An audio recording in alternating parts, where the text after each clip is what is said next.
Assalamualaikum warahmatullahi wabarakatuh. Om Swastiastu, Namo Buddhaya, Salam Kebajikan, Salam sejahtera untuk kita semua.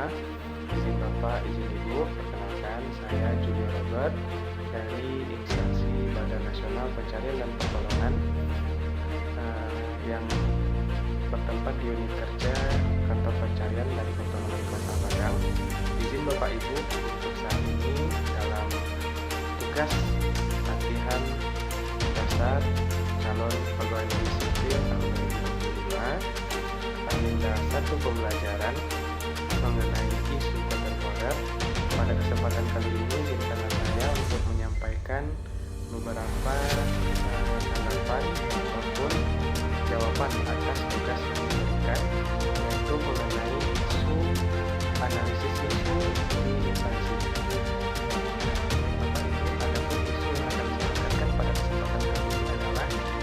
Mengenai sorotan publik terhadap kemampuan dan kesiagaan Badan Nasional Pencarian dan Pertolongan Bapak Ibu. Seperti yang kita ketahui, Badan Nasional Pencarian dan Pertolongan atau biasa disingkat Basarnas adalah lembaga pemerintah non kementerian di Indonesia yang bertugas melaksanakan tugas pemerintah di bidang pencarian dan pertolongan atau search and rescue, di mana Basarnas membantu Presiden dalam menyelenggarakan pencarian dan pertolongan serta memberikan pelayanan informasi kepada masyarakat dan masyarakat. Adapun tugas dari Badan Nasional Pencarian dan Pertolongan dapat kita lihat di dalam peraturan yang mengatur tentang tugas dan fungsi Badan Nasional Pencarian dan Pertolongan, yaitu tugas dari Badan Nasional Pencarian dan Pertolongan menyusun dan menetapkan norma, standar, prosedur, kriteria serta persyaratan dan prosedur dalam penyelenggaraan pencarian dan pertolongan. Selanjutnya memberikan pedoman dan pengarahan pencarian dan pertolongan. Selanjutnya menetapkan standarisasi dan kebutuhan penyelenggaraan. Yang keempat, melakukan koordinasi dengan instansi terkait. Dan yang kelima, menyelenggarakan sistem informasi dan komunikasi. Yang keenam, menyampaikan informasi penyelenggaraan pencarian pertolongan kepada masyarakat. Selanjutnya, menyampaikan informasi penyelenggaraan operasi pencarian pertolongan secara berkala dan setiap saat pada masa penyelenggaraan operasi pencarian pertolongan kepada masyarakat. Yang kedelapan adalah melakukan pembinaan, pemantauan dan evaluasi terhadap penyelenggaraan pencarian dan pertolongan. Adapun fungsi Basarnas ini yaitu yang pertama, perumusan dan penetapan norma, standar prosedur, kriteria serta persyaratan dan prosedur perizinan atau rekomendasi penyelenggaraan operasi pencarian dan pertolongan. Perumusan, penetapan dan pelaksanaan kebijakan, perumusan, penetapan dan pelaksanaan operasi, perumusan dan penetapan kebutuhan siaga, pelaksanaan penyelenggaraan operasi pencarian, dan masih banyak lagi tugas.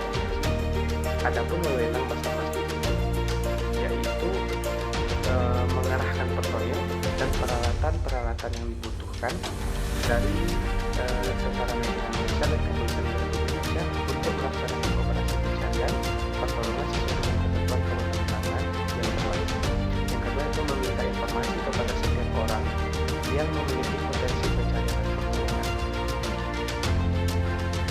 Izin Bapak Ibu, pada kesempatan kali ini adapun isu yang ingin saya angkat di sini adalah mengenai tragedi yang belakangan waktu ini terjadi, yaitu adanya kecelakaan fatal seorang pendaki asal Brazil yang terjadi di Gunung Rinjani.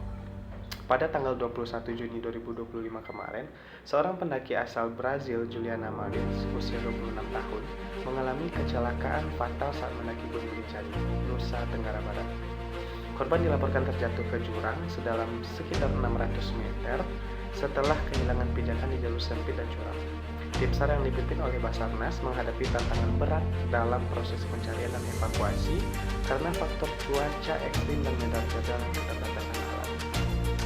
Tragedi ini mendapat perhatian nasional dan internasional karena adanya kritik terhadap lembaga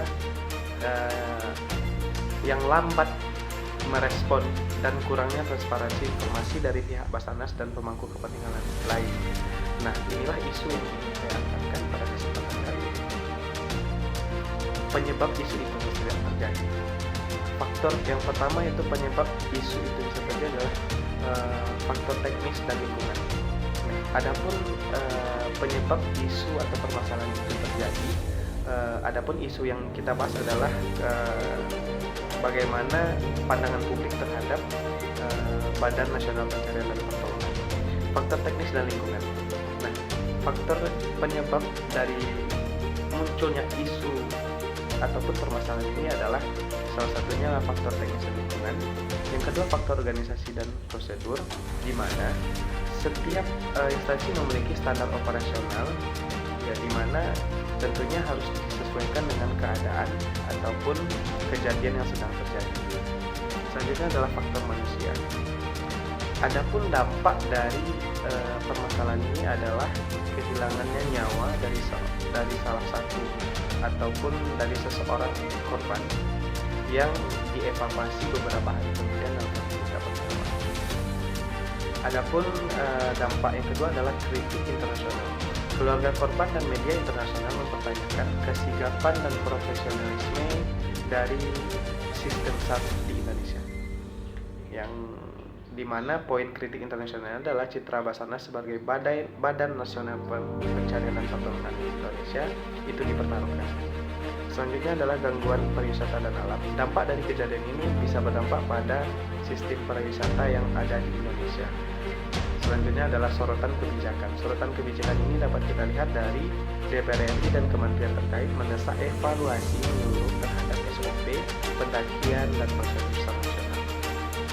Nah, dari isu dan permasalahan yang terjadi, rekomendasi penyelesaian dari permasalahan atau isu ini adalah peningkatan SOP dan regulasi pada poin A, di mana revisi total SOP pendakian di kawasan konservasi seperti sertifikat pemandu, batas pendakian, dan perlengkapan lainnya. Selanjutnya adalah penetapan zona rawan dengan tanda peringatan dan pagar pengaman di jalur ekstrim. Selanjutnya adalah modernisasi teknologi SAR. Nah, hal ini sangat diperlukan guna menunjang kegiatan pencarian dan pertolongan, pengadaan dan penggunaan RFI tracker, drone thermal, dan beacon distress untuk mempermudah pelacakan peta. Selanjutnya, modernisasi dalam bentuk sistem pelaporan darurat berbasis aplikasi real time dengan integrasi langsung ke Basarnas. Selanjutnya, penguatan kapasitas dan koordinasi. Pelatihan eskrim untuk pengendara ekstrim, jurang tebing, hutan lebat, dan segala macamnya merupakan bentuk kesiapsiagaan dalam operasi pencarian dan pertolongan. Pembentukan posat dan peningkatan koordinasi antara Basarnas, TNI, Polri, BPBD, dan instansi yang terkait. Selanjutnya adalah komunikasi dan transparansi. Basarnas harus menyediakan update resmi harian operasi SAR dalam bentuk visual teks dan laporan publik. Selanjutnya adalah edukasi publik dan pendaki mengenai risiko serta protokol keselamatan melalui media sosial, website, dan media massa.